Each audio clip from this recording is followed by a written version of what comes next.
Hi, Peter Bland here, founder of Natural Horse Whisperer. Thank you so much for your purchase. Congratulations on your purchase. Let me show you how you set it up. First of all, I've done other videos within the website you can see on how to catch a horse. Let me show you how to apply putting the rope whisperer on and the different applications you can use it for. So again, left hand goes under, right hand goes over, so that your shoulder protects you always, no matter what halter you use. Then gather up your halter, rope whisperer from the ground, and then go to the long strap. Here's the long strap, okay? Hold your horse with your right hand, left hand takes the strap, goes under. Again with your left hand, shoulder protects you, right hand goes over. Then pop your noseband on, and then pull against your noseband so it comes up nice and snug behind the ears, and then through the loop.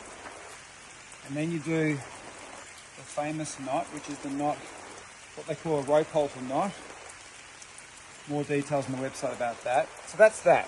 So now you can operate this as a traditional halter, sure, leading, releasing, and so forth. And then you say, okay, well, how else can I use this wonderful device? We can also use it for riding. Now, you could either ride very simply on a horse which is super responsive to your leg cues by simply popping the end of the rope through here to the bottom of your halter hackamore, coming around, just doing 2 half hitches. Done. That's all you need. Left and right. Boom, boom. Let's say you need a bit more leverage. Okay, good. So you can undo that. Poke it out. And here's where you poke it up through, traditionally called a hackamore. Other designs would have a metal ring here, but they heat up in the sun and they also clang clang. This is all made out of one piece of 6mm marine grade rope. So it's super strong, firm and soft. And then go down this side. Matilda, can you bring your face over here? So down through this side and then back over to where you started. So what this creates is a 2-to-1 ratio, just a normal 2 half hitches. There's one hitch and there's your second hitch there. Good. And then just tie that off nice and snug. Gently bring that pressure up there. Gently bring it up there. And that just sits there. And you see, by designing this with a 12-foot lead rope, you've got the length to do circle work. You've also got the length, if you're riding in a hackamore, that you're sitting on the horse, it bends down to eat grass, say you're just relaxing, talking to your friend.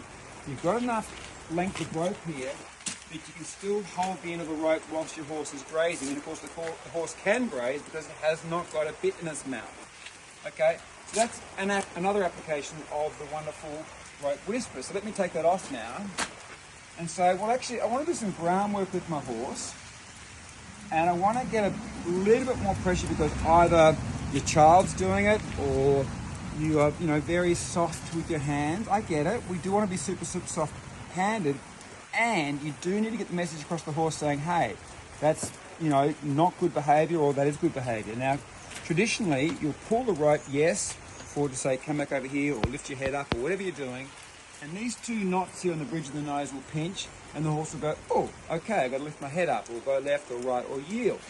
But let's say you're a child, and this is designed for children as well, you might want to pop the Matilda on, named after the famous horse Matilda, the origin of the Matilda. Because this is how I trained her when she was a baby, okay? And all we're doing now is bringing and making available to you the very tools that I've used to train all my horses. So you pop the Matilda through the loop there, like you're tying up your halter normally. You do the normal knot, the rope halter knot, through here. Okay, this one's a tiny bit short for Matilda, but you'll get the sizing scale is on our website. You pop that through there, and then you come up through the other side, you'll see, like that. And then all you do is you get your lead rope and you pop it through the loop. Now, depending on where this knot bumps against there, depending on the size of your horse, you might want to put one knot in the lead rope, just one simple overhand knot. Let's say you put it about there. That knot will bump against that loop, and you'll simply pop that through the lead rope like this, and there you are. And let's lay our step back a little bit, and I'm going to teach her to walk on, which of course she already knows because she's such a good horse. But I'm over here and I'm teaching the horse to walk on. If I say to her, here, darling, here. Now I said it very softly so she wouldn't do it. Now let's say I wanted to give her a bump. I'm going to give her a little bump and then release. See how gentle that was? Super. Now it depends on the horse and the sensitivity, but it's an ask, release. Ask, release. And that little bit of pressure you put on goes through the rope, through that little magic Matilda. It pops up with a bit of pressure beneath the jaw and you instantly release. Now what's so good about it is because this is a plastic coated 5mm wire, it flows and smoothly glides over the edge of this 6mm rope. You don't want to use something which catches. It has to release instantly because you want to reward the horse instantly, and they associate the actions with the reward. So I say to her again, walk on, and there she is walking on with no little bump that time, you see? And that's how horses learn so quickly. If you are quick with your responses of correction and reward, correction and reward. So that shows you the different applications of using the rope whisperer. And it's fantastic for teaching young people because they can learn from a very young age the importance of shifting your body weight this way or shifting your body weight that way, or asking a horse to come and releasing, not dragging the horse. You don't want to do that. We are replacing force with timing.